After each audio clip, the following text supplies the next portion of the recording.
Les agradezco mucho su tiempo. Es más, esta reflexión fue más como desde el deber ser que tenemos como administración en el marco de la política pública, y espero que sea una herramienta. Yo sé que es un poco ladrilluda, pero es una herramienta de verdad de incidencia y que nos hace, desde el trabajo que ustedes hacen desde todos los ámbitos de seguimiento al actuar de la administración, con esto también nos ayudan haciendo seguimiento a estas temáticas, son el reflejo que nos ayudan a ser mejores, y les invito a hacer uso de la misma. Muchas gracias.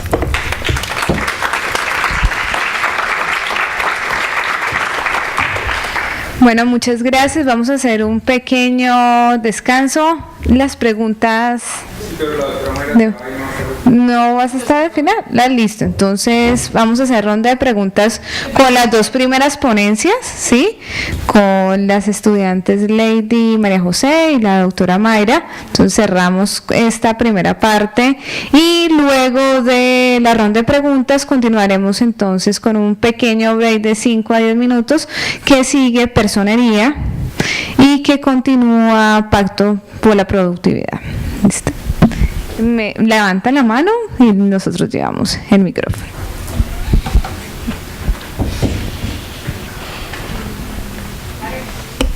Bueno, gracias. Para la doctora Mayra.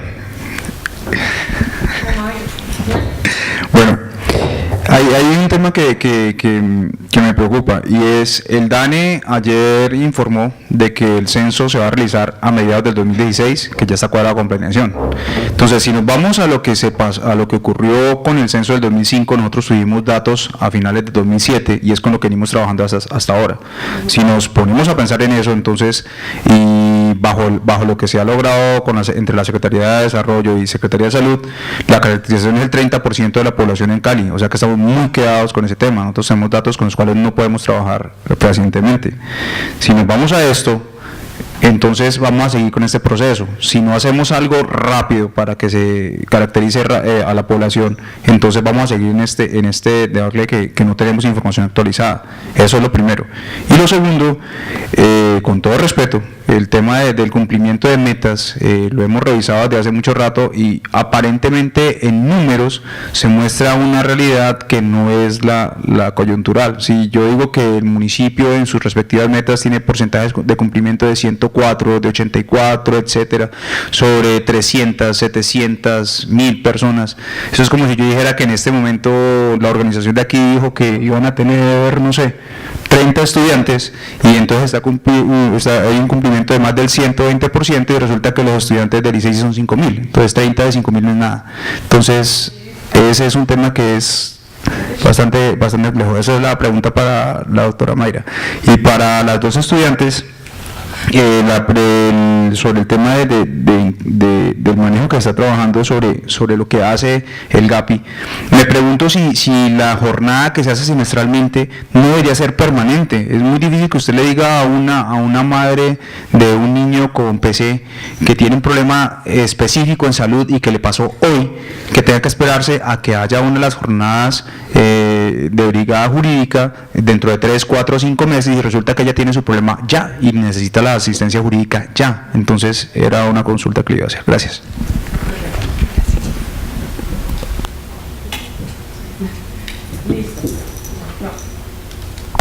¿Ya? Sí.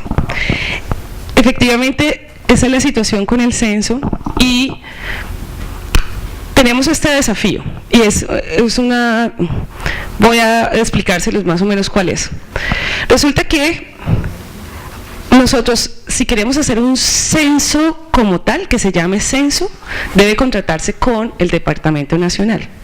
No existe un censo individual. Si yo no lo contrato con el DANE, no es censo, ¿ya?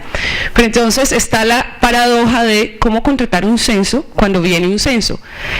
Puede ser entonces que si bien es cierto, la información como tal se requiere, podemos estar haciendo una duplicación de inversión cuando se supone que viene otro. Ahora bien, frente a esa situación, ¿qué es lo que estamos estudiando? Hacer una caracterización, que es un trabajo intermedio, o sea, no tiene el carácter de censo, no nos ponen esa dicotomía de es que si estamos haciendo doble inversión o estamos haciendo una inversión mal gastada porque ya viene otra, y nos podría ser como la fórmula intermedia. Estamos en este momento en un tema de consulta frente a cómo debe diseñarse esa caracterización y cuánto cuesta, cómo es para hacerla bien, para ver entonces identificar el tema de recursos. La verdad, sí es una apuesta, o sea, de hecho lo hemos hablado al interior de la Secretaría, que es una necesidad y que deberíamos hacerla en el 2015. Entonces, pero en este momento no les puedo dar el sí, porque estamos en el proceso de consulta de qué es lo que implica para hacerlo bien y no hacer bobadas, porque es impresionante la cantidad de caracterizaciones que no lo son, que no tienen la rigurosidad de serlo, entonces pues no tiene sentido. Y segundo, que en recursos la podamos hacer, pero sí la tenemos como pensada para este 2015. Pero todavía no está en el sí. Y efectivamente es una situación, el tema de los datos es un tema que es sustancial en términos de la necesidad para toda la población, pero el tema del censo es el que a veces nos ha limitado. Y creo que con la pregunta te contestaste. ¿Se acuerdan que yo les decía cuando les leía las metas que muy seguramente lo que había que pensar era la meta, el tipo de meta? Obviamente ahí te contestaste. Y por eso, qué pena que haga permanentemente la invitación a la incidencia. ¿Por qué? Porque si construimos planes de desarrollo que pueden ser participativos, pero no participamos para que realmente las metas sean de cara a, o no hacemos las... Yo me pregunto, no estuve, me gustaría saber, y de hecho espero participar como ciudadana en el próximo para ver cómo es ese ejercicio, porque claro, si tú bien lo has dicho, si la meta es 700 personas con ayuda al mío, pero si estamos diciendo solo si yo cojo y hago me voy a la base de datos de 49,000 personas sistematizadas, en donde el 15% me dice que no asisten a las citas médicas porque no tiene plata, ¿cuánto es el 15%? ¿Ya? Entonces eso me da significativamente por lo menos 7,000 personas y yo estoy atendiendo a 700. Entonces, efectivamente, el desafío está en la meta. Ahora bien, también les explicaba, eso no significa que no se vaya a dejar de hacer, o que la Secretaría diga, no, pues ya, rico, 700, ya le hice y no hay que hacer más.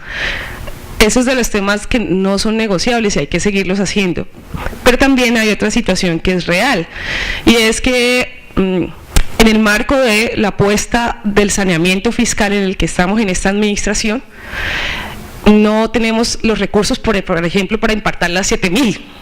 Podemos impactar más de 700, pero decir que vamos realmente a cubrir la necesidad de toda la población que necesita ese recurso, por poner solo el ejemplo de movilidad, no estamos todavía en la capacidad. Y ahí está, tienes razón, es un tema de... El impacto también se queda corto porque las metas se nos quedaron cortas.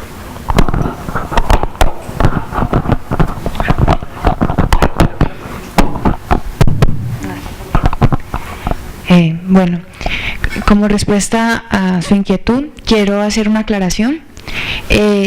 La brigada jurídica es una jornada masiva y semestral. Nosotros vamos, por ejemplo, a cierto sector de la ciudad. Por ejemplo, la última brigada fue en el Colegio Nuevo Latir.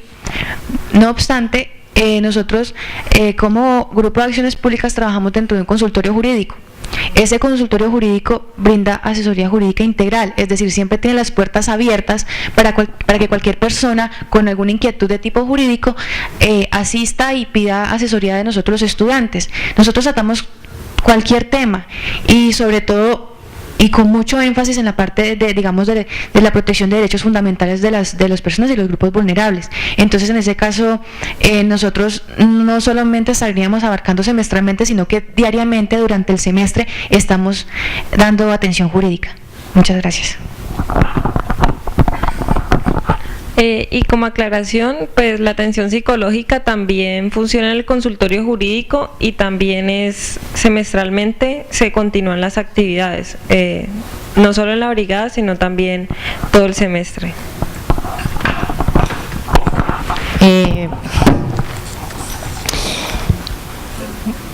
¿Ya? Bueno, 2 preguntitas para Mayra y 2 preguntitas para las futuras abogadas en representación de los estudiantes. ¿Nos pueden decir si pertenecen a alguna organización? ¿Nos interesa quiénes son los participantes de Ok. ¿Pueden decir el nombre? Mi nombre es María Eugenia Escobar, pertenezco a la Veeduría Ciudadana para la Construcción de la Inclusión. Mi cargo dentro de la veeduría es la vicepresidencia. Ustedes hablaron, para las estudiantes, hicieron un marco jurisdiccional muy amplio acerca de la comunidad LGTBI.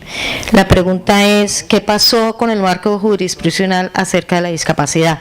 No vi ninguna sentencia ni nada que nos direccionara. Lo otro es cómo se están preparando como profesionales o futuros profesionales en el derecho acerca en el tema de los derechos humanos que están siendo tan vulnerados. Para Mayra, me llama la atención dentro de su exposición las estadísticas de inversión que se vienen generando desde la Secretaría. Tú mostraste unos datos del 2009 a la actualidad. A pesar de que la población está caracterizada con el censo del 2005, noto que fluctúa mucho la inversión acerca de en el tema de discapacidad. La pregunta es, ¿los secretarios son autónomos en la inversión en dinero que hacen para la población? Porque realmente se denota una poca voluntad o tener un presupuesto muy estable para la inversión de la población con discapacidad. Y la otra es, ¿por qué la poca efectividad en la caracterización de la población referente al CISPRO, cuando nos estás hablando que somos más o menos 150.000 personas con discapacidad y solamente está caracterizada la tercera parte? Gracias.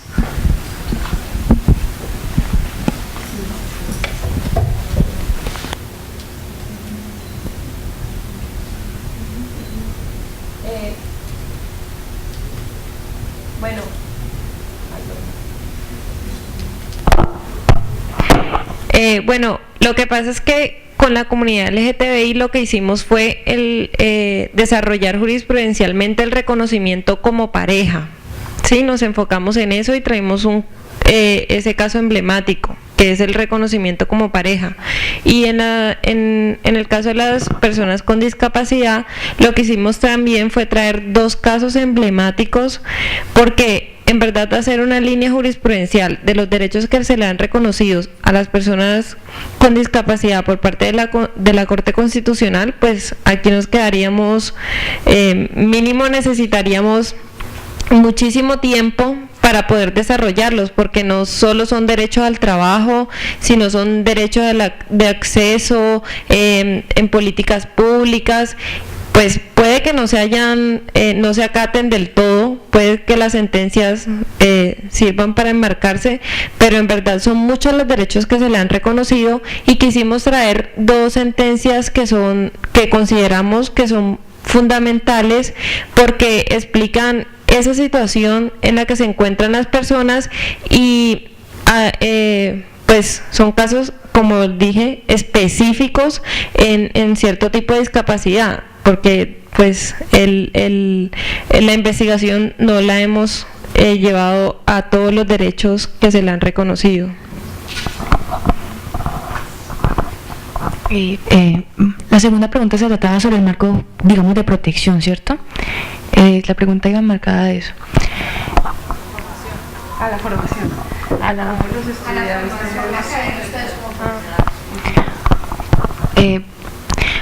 A ver, durante toda la carrera, en cierto tipo de materias, ¿cierto? Vemos la formación en Derecho Constitucional y Derecho Administrativo.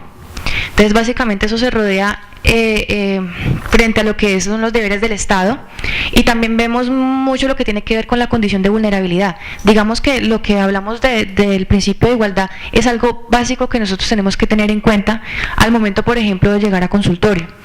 Nosotros tenemos que saber identificar las condiciones de vulnerabilidad, saber ¿Cómo identificar cuando es, por ejemplo, procedente la protección de derechos fundamentales a través de tutela, cuando se trata de derechos colectivos?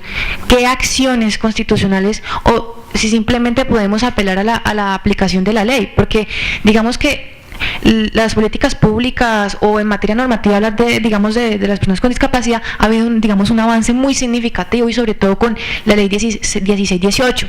Porque antes de ella de todos modos se hablaba mucho o digamos había mucho conocimiento sobre todo por la parte de estabilidad laboral reforzada, que es algo que digamos que la Corte Constitucional desarrolla de manera muy vasta, y era digamos lo que hablábamos, no podemos abarcarlo todo en una ponencia, pero entonces esas son cosas que nosotros a través de la formación en Derecho y sobre todo acá en la universidad, digamos, estamos adquiriendo digamos la capacidad para, dado el caso que ustedes, digamos, lleguen a consultorio jurídico, nosotros sepamos cuándo aplicar cada cosa y cuándo, digamos, ser oportunos en la atención hacia ustedes.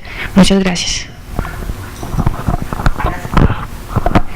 María Eugenia, entonces la primera pregunta tenía que ver que mirabas que el comportamiento de la inversión año a año con respecto a la dependencia de bienestar social ha cambiado, y me quedó fue una duda. Tú lo que quieres saber, hiciste, o mejor dicho, expresaste varias cosas. ¿Quién tenía la responsabilidad o qué tanta era la autonomía del secretario o secretaria para determinar esa asignación de recursos?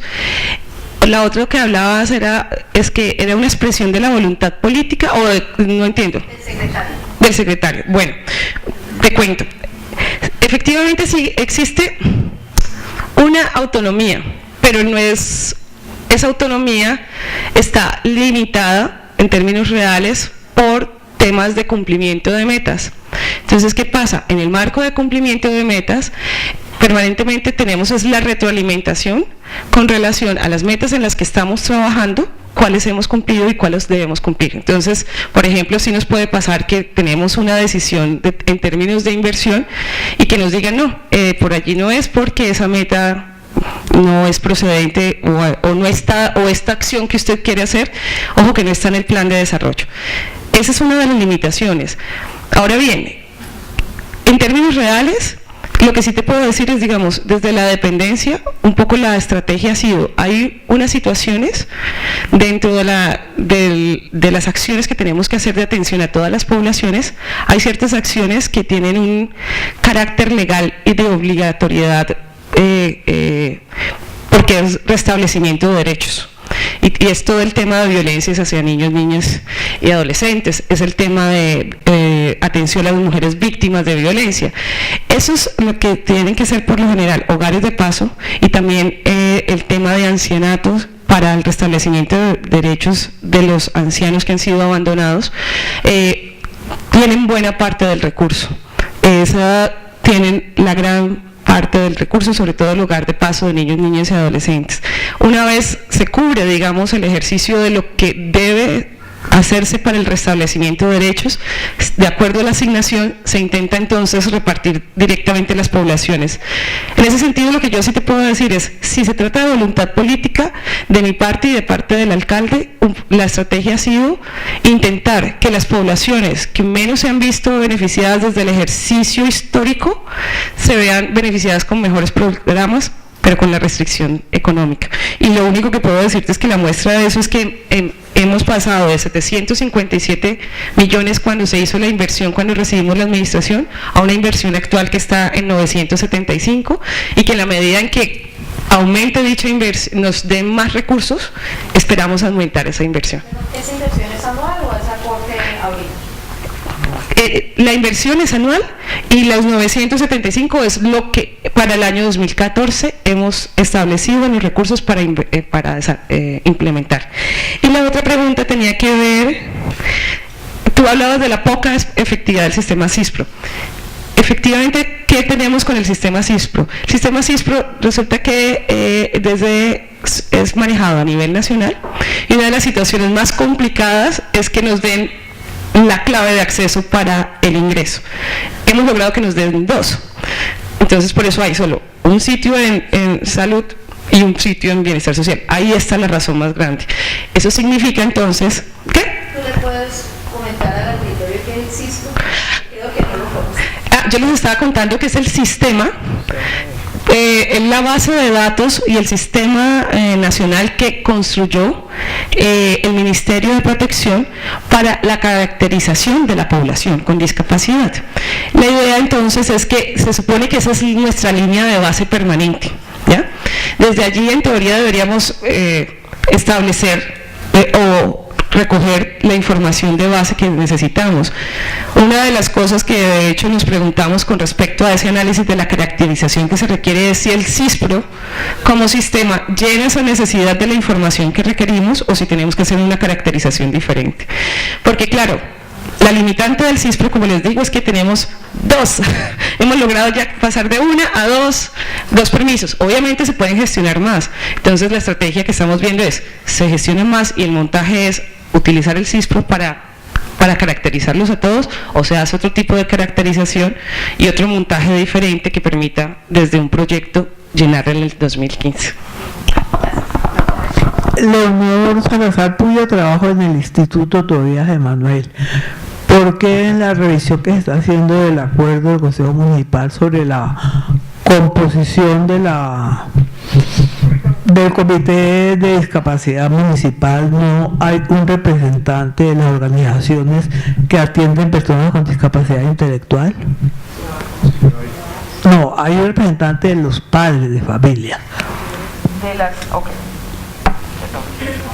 ¿Otra pregunta? ¿Me contestaste? Sí. Bueno, no, realmente de hecho es padres organizaciones, la verdad. No dice padres de familia, pero no. Voy a- En el caso de la discapacidad visual, de la discapacidad, están representando las organizaciones. Ustedes y Juan Fernando, recuérdenme un poco en el marco del acuerdo como se está construyendo, ¿quedó específico padres o representantes de las organizaciones? Representantes, no padres. Pero La corrección, listo. Se Pero hizo- lo que tú nos presentaste allí, de todas maneras, No, doña Leonor, le cuento. Ajá.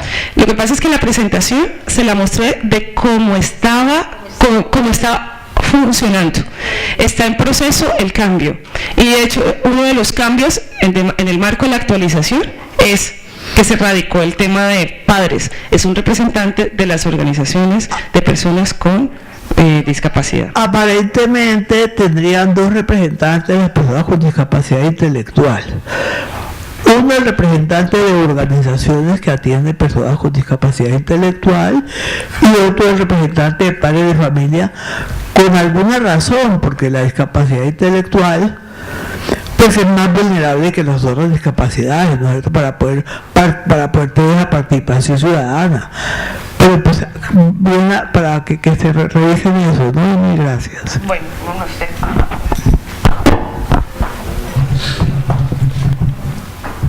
De hecho, habría tres, porque también incluía a representantes de personas jurídicas que trabajan por la cultura.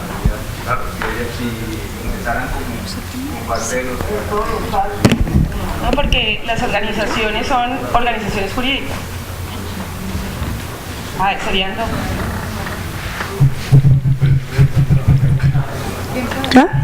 Buenos días, mi nombre es Ana Julia Velázquez, soy representante de una organización de base de personas con discapacidad de la Comuna 20.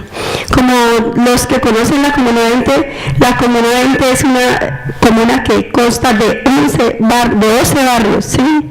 Y hay muchas personas en situación de discapacidad allá. La doctora ahorita estaba hablando que pues de pronto en el comité de planificación hay unos recursos.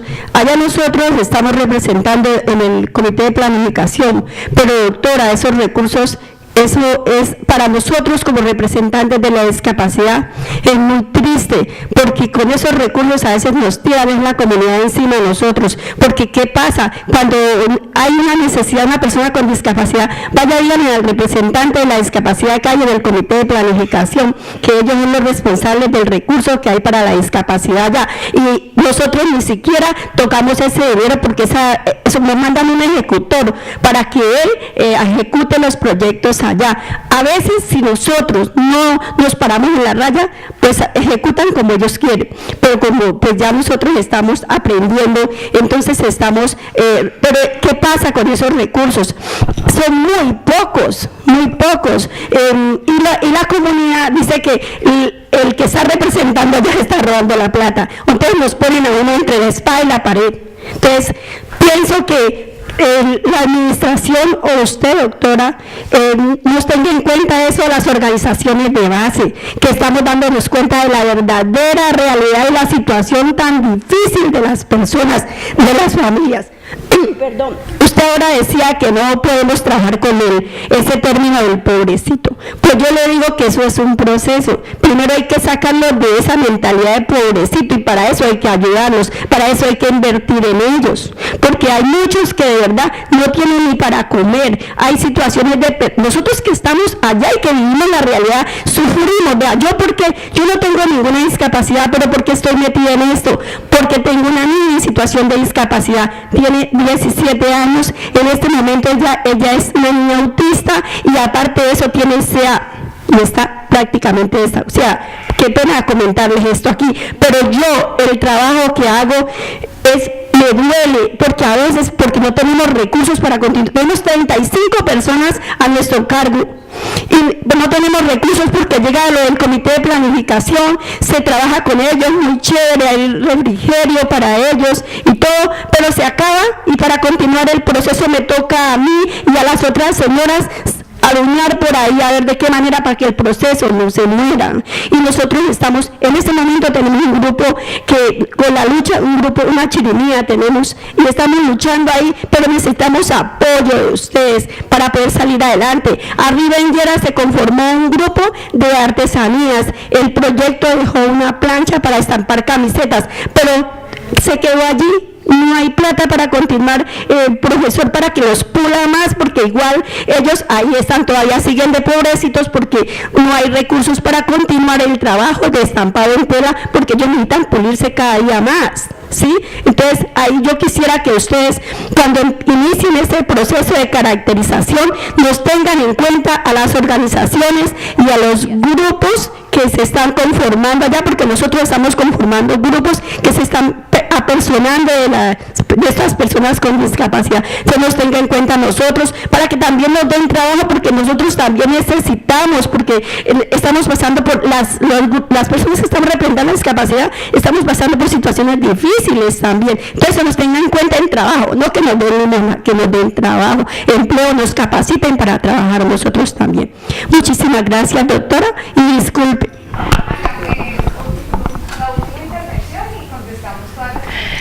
¿Me recuerdas su nombre, Ana Julia? Ana Julia. Bueno, Ana Julia, tú nos traes justo acá lo que les estaba contando un poco, que es el desafío y por qué tenemos que construir esos comités locales de discapacidad. Primero, por lo que cuentas. En los comités de discapacidad no es que haya, en los comités de planificación hay unos recursos que se tienen que repartir y que efectivamente terminan siendo pocos. No estamos en una etapa de recursos bollantes, sino escasos.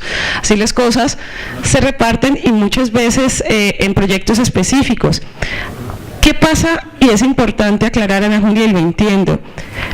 Primero, los comités de planificación son una instancia de decisión y participación. A veces se espera que el estar en el comité sea una posibilidad de contratación. El estar en el comité no es la posibilidad. La verdadera posibilidad, Ana Julia, es que tú licites, ¿ya? Y ahí hago una invitación porque has tocado otro punto que es álgido y que de hecho lo hemos hablado, estábamos hablando con Zoraida y lo hablamos, y es que necesitamos que las organizaciones idóneas se arriesguen a licitar con el Estado. ¿Qué pasa?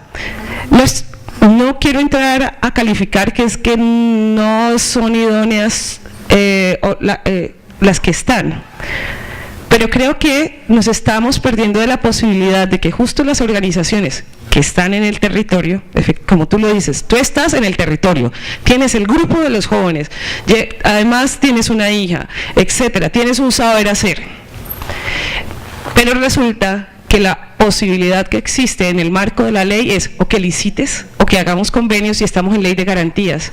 Y entonces la ley de garantías ha hecho que prácticamente todos los proyectos se requieran licitar para poderlos cumplir.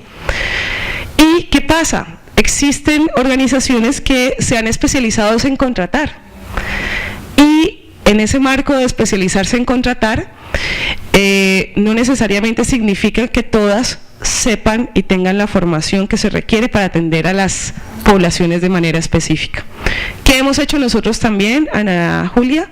Endurecer la supervisión, endurecer la contratación y exigir estar encima para que no sigan haciendo los proyectos a la topa tolondra. Pero necesitamos, en serio, necesitamos, y cada vez que puedo hago este llamado, invito a todas las organizaciones a que por favor liciten, nos presenten propuestas. Si hay dudas frente a cómo se debe licitar con el Estado, cómo se debe contratar, con mucho gusto, porque hay que cumplir unos criterios, y eso sí, hay que cumplirlos. Estamos en el marco de la ley, entonces no te voy a decir que es que tranquila, que ve y que si tú no lo cumples ahí pasas, no. Hay que cumplir los requisitos, hay que hacerlo bien, pero entonces pasa que no todo se presenta. De verdad, en la medida que también las organizaciones de base, las organizaciones en donde están inscritas las personas de la población, hagan parte incluso de aquellos que quieren ser oferentes y participen en las licitaciones, eso nos va a lograr cambiar bastante la dinámica. Sé que hay que llenar muchos requisitos, lastimosamente así es un poco lo público, y es por eso también a veces que no siempre los que diseñan los proyectos son los contratados. De hecho, no hay una relación directa, ni ese es el papel del comité de planificación. El comité de planificación no hace proyectos para que lo ejecute el comité de planificación, sino que el comité de planificación decide los proyectos que son estratégicos para la comunidad, y el deber de la administración es contratar esos proyectos, ¿ya? En ese sentido, vuelvo y reitero, es importante que liciten para que nosotros podamos apoyar los procesos que ustedes están haciendo a partir de los proyectos que ustedes mismos diseñan. Uno. Segundo, frente al tema de que te tiren a la comunidad, háblalo con la total franqueza y tranquilidad. Tú no manejas el recurso, tú no eres la responsable de solucionar la problemática, tú tienes una responsabilidad de llevar la problemática al comité para que en ese comité de manera conjunta, porque además ojalá tú sola pudieras decidir los proyectos, se decide entre todos. Entonces obviamente tú llevas la problemática e invitas a esos procesos, y por eso es importante, insisto, que exista el comité local, porque es que no solo para que haya un representante en el comité de planificación, sino para que el comité local sensibilice a los líderes que sí tienen injerencia en esos proyectos, para que hagan, primero, no solo prioricen a la población, sino que además, insisto, se piensen proyectos de una calidad diferente y de un impacto diferente, que realmente puedan dar unas soluciones más de fondo. Y tú me expresas, efectivamente hay un tema de recursos escasos, lastimosamente, hay un tema de recursos escasos, y en ese sentido, pues claro, no se cuenta con todo el presupuesto para poder subsanar todas las necesidades. Por eso insisto, es importante ese comité local, y habla con claridad. E igual, lo otro que Ana que puedes hacer, Ana Julia, es remítelos a la alcaldía, a quien sí tiene que hacerlo. O sea, tú no tienes por qué solucionar una tarea que no es tuya, sino es responsabilidad de la administración. ¿Quién tiene que pelar la cara y decir, vea, sí hay, no hay, sí se pudo hacer, no se pudo hacer? Pues es la alcaldía, este pecho, ¿ya? Tú no tienes por qué estar dando cuentas de algo que le corresponde a la administración y nos corresponde a los funcionarios tener que dar la información o brindar o dar la asistencia que se requiere, ¿vale? Eso es todo.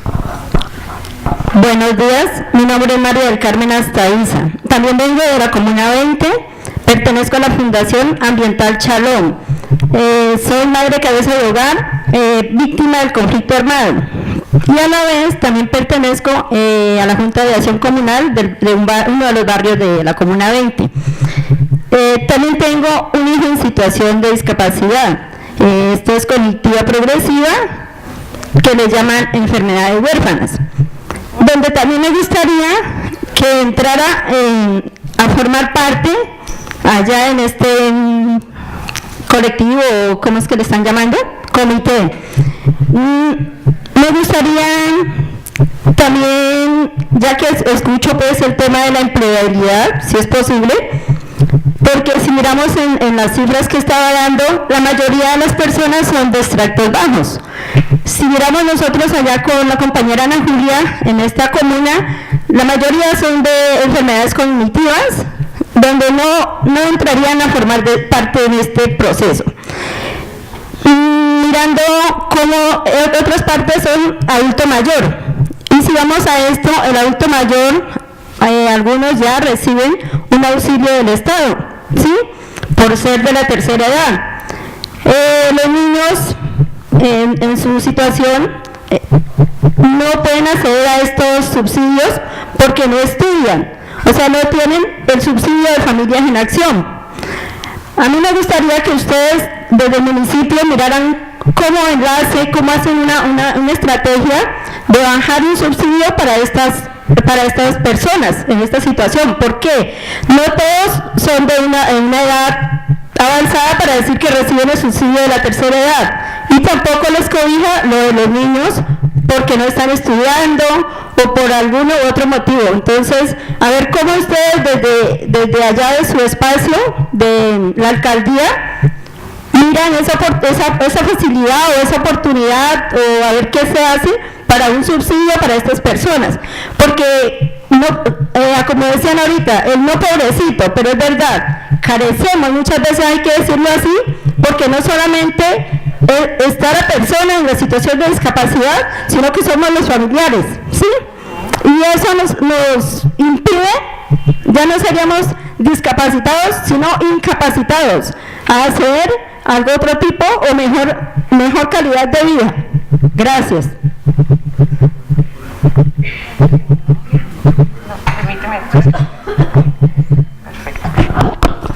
María del Carmen, efectivamente tú estás contando un poco la situación del tema de los subsidios.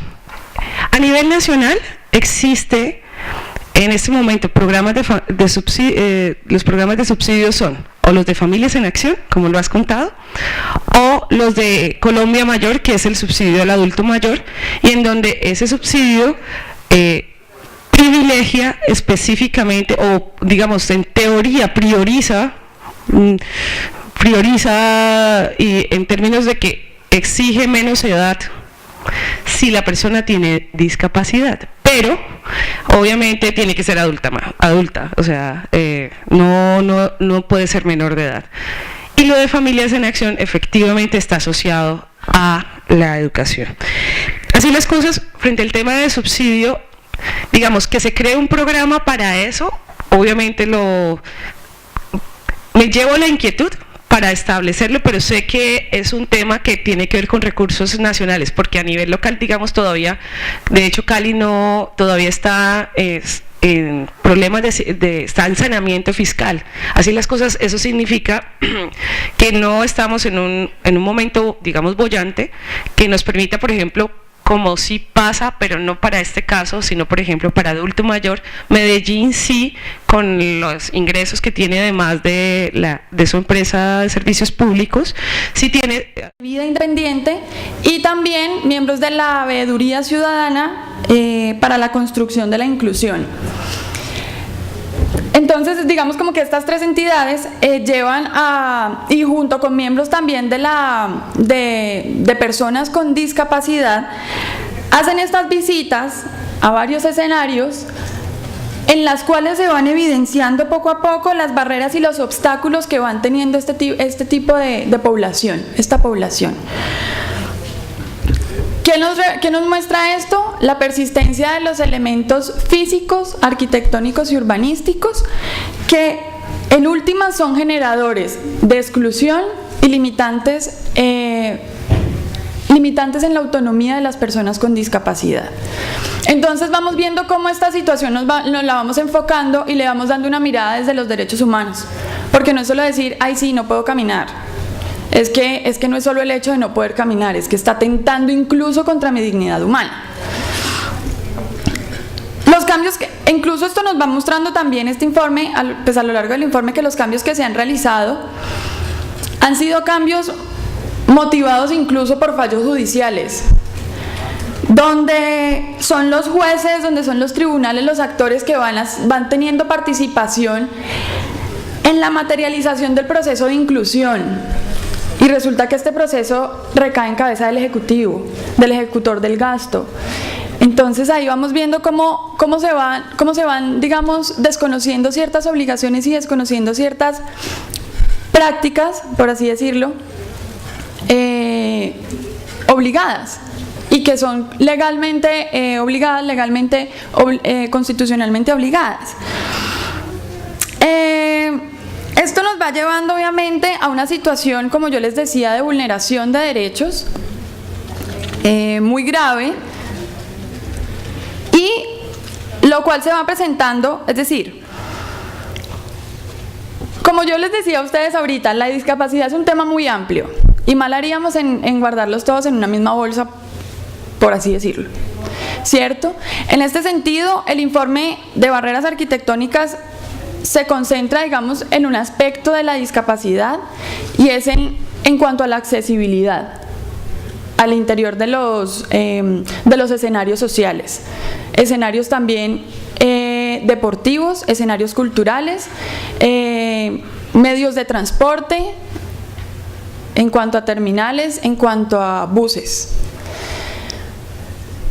A lo largo del informe se les presenta la normatividad frente a esto. Resulta que esto no es solo basarnos en derechos humanos, sino que dentro del marco de los derechos humanos también se van estableciendo unas normatividades que nos obligan a que ciertos espacios públicos o de uso público o de acceso al público o que sean o que presten servicios deben tener unas adecuaciones, unos requisitos. Estos requisitos están contemplados en la normatividad, en normas técnicas de calidad. Entonces, el recorrido. Al hacer el recorrido con las personas discapacitadas, vamos viendo cómo efectivamente toda la normatividad que se les presenta en el informe, digamos en cuanto a accesibilidad, se va desconociendo. Todas las normas técnicas de calidad en cuanto a accesibilidad para personas con discapacidad se va desconociendo. Todo esto se va presentando, los escenarios deportivos, incluso en el marco de los Juegos Mundiales, estaban precisamente estaban en el 2013 con la construcción de ciertos escenarios deportivos, y no sé, incluso, bueno, esto debe tener, supongamos, un ejemplo, una losa táctil, y la losa táctil no la tenían y no estaba contemplada ni siquiera en el proceso pues de construcción del escenario. Entonces, ok, ¿qué está pasando? Todo eso se va recogiendo precisamente en el informe que les estoy presentando, y nos va llevando a una serie de conclusiones. Una serie de conclusiones que se presentan en el sentido de que, a pesar de que hay normatividad, a pesar de que hay un adelanto en la normatividad, porque Colombia tiene una normatividad muy amplia en cuanto a protección, en cuanto a garantías para la población con discapacidad, persisten los impedimentos, persisten las limitantes a ese acceso universal, a ese goce efectivo de los derechos, no se contempla y la población sigue siendo víctima o sigue siendo excluida, sigue siendo discriminada en últimas. Lo que nos presentaba la doctora Mayra en cuanto a la caracterización, hay una falta en la caracterización de las personas, y si se ha logrado algo, ha sido, digamos, algo muy básico que no contempla, digamos, toda la población como quisiéramos. Ese es otro, digamos, punto que se va evidenciando a lo largo de este informe que se les presentó y que se les está presentando en este momento. En cuanto al Comité Municipal de Discapacidad, muy bien les comentaba la doctora Mayra ahorita, está en proceso de reglamentación, en ese momento no estaba. Estamos en el Consejo, a ver qué pasa en el Consejo. Hay incumplimientos también por parte de personas naturales, jurídicas, privadas y públicas en el momento, digamos, de diseñar y ejecutar esas obras que yo les comentaba ahorita. Entonces, hay un incumplimiento de la normatividad y resulta que hay un acuerdo municipal que es el 002 del 97,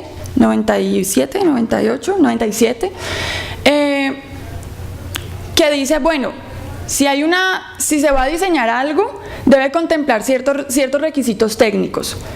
¿Están contemplados? Sí, no. Si no están contemplados, entonces hagamos algo para ver ustedes cómo hacen unas adecuaciones razonables. Entonces, si se van a hacer, listo, se hacen y se da un tiempo, se da un tiempo prudencial para que se hagan estas adecuaciones.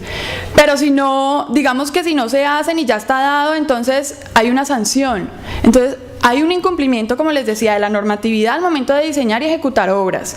En otro momento se presenta que digamos que hay un incumplimiento de ese acuerdo 002 en cuanto a exigibilidad y en cuanto a sanciones. Entonces, bueno, ¿qué está pasando? Eso es todo, digamos, la evidencia y todo lo que se va visibilizando en el informe que presenta la Personería Municipal sobre este tema. Les recuerdo, es solo un punto de todas las situaciones y condiciones en las que están las personas con discapacidad. En este caso estamos hablando solo de barreras y accesibilidad.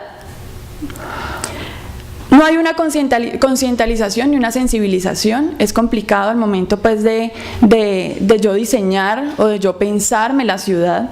Entonces digamos y digamos que esto es una apreciación personal no sé porque no lo soy, pero en las carreras de arquitectura o ingeniería civil, no sé si tengan de pronto un enfoque de derechos humanos que debería de pronto tener, precisamente porque es que hacen unos puentes y unos edificios maravillosos y unas construcciones divinas, pero a veces desconocemos qué está pasando y si resulta que por ejemplo, las personas que están en sillas de ruedas, no podemos acceder porque la puerta es angosta, o llegamos a cierto punto porque hay gradas, ¿cierto? Que es lo que constantemente vemos. ¿Qué? No puedo ir a una charla allá adelante, dice. Exacto, no los puedo tener aquí. Exacto. Ok, entonces son ese tipo de cosas que se van viendo y eso tiene que ver, como yo les decía, desde el marco de los derechos humanos y desde el hecho de concientizarnos y sensibilizarnos. Es que sí, es muy bien no decir pobrecitos, pero es que hacen parte de, y no porque yo no lo tengo, yo no lo pienso, ¿de acuerdo? Digamos en cuanto a transporte y las terminales y estaciones de transporte, dentro de las conclusiones del informe se presenta que Metrocali no está ejerciendo, digamos, un control en cuanto a los operadores en su cumplimiento de disponer las ayudas sonoras y las ayudas visuales para las personas pues con discapacidad. Eso básicamente es digamos como lo que engloba el informe. A partir de este informe, este es como el primer momento, vamos a un segundo momento y este informe se presenta en una audiencia pública, se hace en el mes de julio de 2013. En esta audiencia pública obviamente se convoca a la comunidad y se hace un llamado también a las entidades de la administración municipal, a las que se les hicieron unas recomendaciones dentro del informe. Entonces se les presenta el informe a estas entidades y se les dice, ok, nosotros consideramos esto, ustedes se comprometen, y el señor personero era muy puntual al momento de decir sí o no. Seamos puntuales y como que no divaguemos, sí o no. Hay posibilidades, se puede hacer, digamos, estos cambios, se pueden hacer estos cumplimientos, se pueden hacer estos seguimientos, sí o no. Los